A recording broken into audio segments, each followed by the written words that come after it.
你是不是覺得自己總是太累，總是在付出，卻換不來真正的尊重？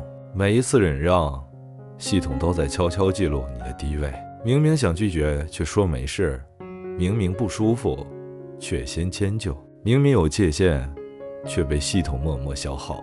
很多人以為這是性格問題，或者情商不夠，甚至自責不夠堅強。但真相扎心又殘酷，你不是軟弱，你只是被關係系統默認低位。你越懂事，越體貼，越容易被消耗。你以為忍讓是善良，其實是在出售自己的價值。你的位置比你解釋自己更有說服力。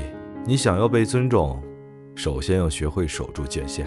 別急着跳出。看完這集，你會掌控關係裡的位置、精力和選擇權。第一部分現狀，無論在職場、家庭還是朋友關係裡，許多人付出越多，位置越低。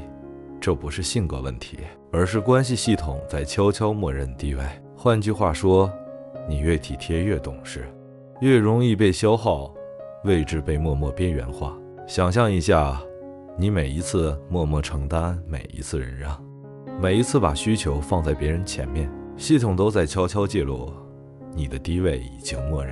你的精力被消耗，你的聲音被弱化，你的位置被壓低，而你可能連意識不到。第二部分，誤解與心理機制。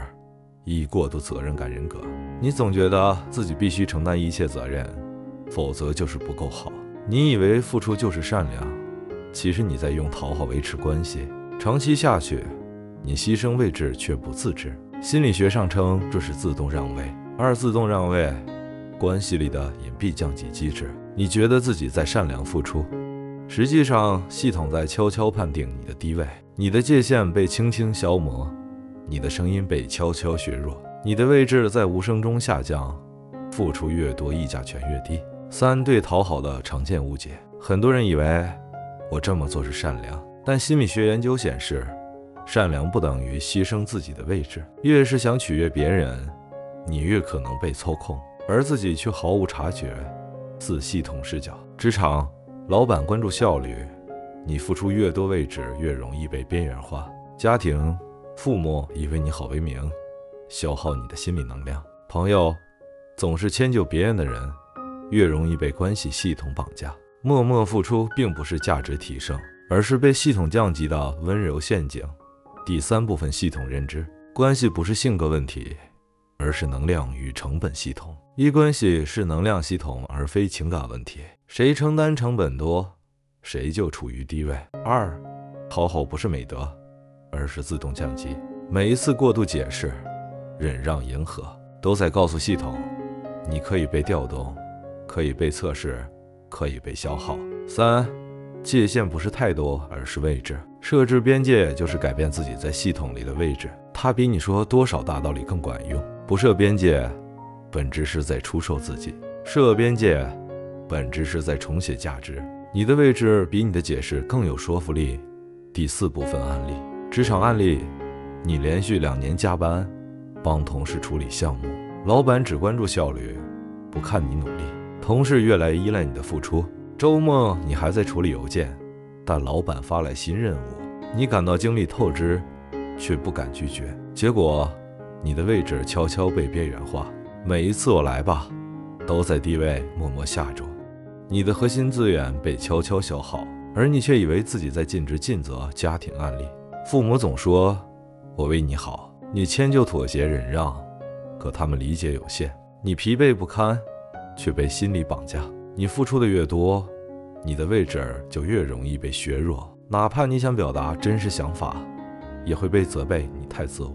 長期下去，你会懷疑自己是不是不夠孝順，是不是不夠懂事。其實你只是被默認低位的系統悄悄綁定。朋友案例，聚會社交，日常請求，你總先退讓。你以為這是友誼的一部分，時間久了，你的能量被悄悄抽走。你付出的越多，他們就越輕鬆自在，而你的位置在降低。你總是第一個主動聯繫，結果對方習慣了你的讓步，你會開始懷疑是不是自己不夠重要。其實只是你的界限被默默測試，系統在默認你的低位。創業高管案例，投資人提出建議，你盡量迎合。上級提出要求，你無法拒絕，你以為這是理智選擇，結果你失去核心決策權，你的意見被邊緣化，你的掌控權慢慢流失。你以為聽從是安全，其實你在喪失主導權。每一次妥協都在消耗你的位置和話語權。伴侶案例，你總遷就對方情緒，忍讓無理要求，你以為這是愛，結果你疲憊不堪，關係緊張。你的邊界模糊，身份和價值被系統默認低位。你付出越多，你的位置越低，你的精力越容易被消耗。你開始懷疑自己，是不是不夠愛，是不是不夠在乎？其實你只是還沒學會在關係裡守住核心字眼。生活場景案例，拒絕別人請求時，你被質問為什麼不幫忙；做決定時，你被說你怎麼就不能為別人着想；幫人解決問題時，他們把你的能力當理所當然。你付出位置卻下降，你忍讓精力卻被消耗。你以為這是順從，其實這是系統在測試你的邊界。每一次輕易妥協，都是一次位置出讓。小細節往往比大衝突更能削弱你的位置。每一次算了吧，我來吧，都在地位下注。第5部分心理解析：過度責任感人格，下意識認為關係出問題就是自己的問題。道德綁架、內疚、操控，被訓練成必須負責他人情緒。地位者陷阱，總解釋自己，總想證明價值，總討好。高位者思維，選擇性付出，觀察系統，調整位置，而非情緒反應。